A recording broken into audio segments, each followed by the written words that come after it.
got some thoughts? I'd say it's a disaster for them. Right, okay. Why do you say that? Effectively, I understand where you're coming from, and I understand effectively you're donating all the goodwill that you've generated in your brand to the public and to your competitors who can say, this is my Hoover, and I'm actually from a competitor's company.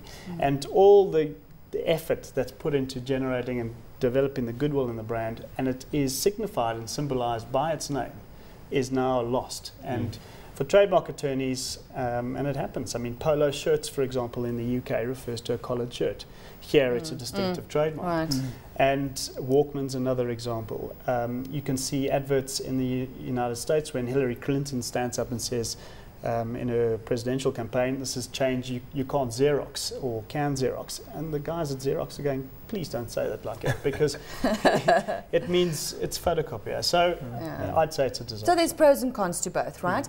But an interesting one, and I think let's look at the flip side, is the non-use of brand names. When you go to a bar, usually you ask for a vodka and orange, or you ask for a gin and tonic. And the likes of Brand House is having this huge task to try and change the perception, or change the behavior rather, of clients to say, I'd want a Smirnoff or, you know, call it by name. Giles, can you change that perception? Is it just a cultural thing? What happens globally? Well, it's an age-old thing, and it's a global condition. I don't know how you're going to go about changing it. I mean, yes, there are lots of efforts being made by the likes of Brand House to associate strongly their brand name in the context of a mixer. But yeah, you don't go into a bar and say, I'll have a scotch. No. Certainly not in this country. And I've just returned from the States and proved that the movie myth is untrue. They don't go into a bar and say, give me a beer, and a beer comes across the table. They actually do refer to them by brand name there as well.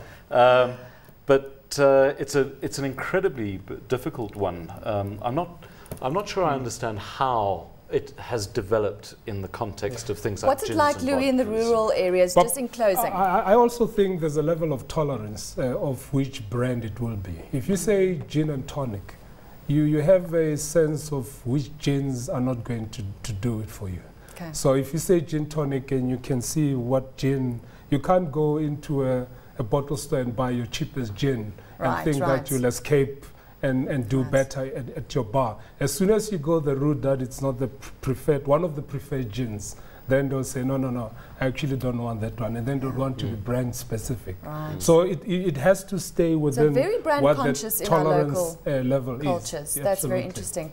Gentlemen, thank you so much for all your insights and for joining us today. Thank you to Louis and to Giles and Darren for joining us. Well, don't miss next week as we take a look at the banning of advertising. Remember, you can send us a mail on media@cnbcafrica.com, and you can watch all the videos on abndigital.com. Well, from me, Jackie Nell, and the team, goodbye.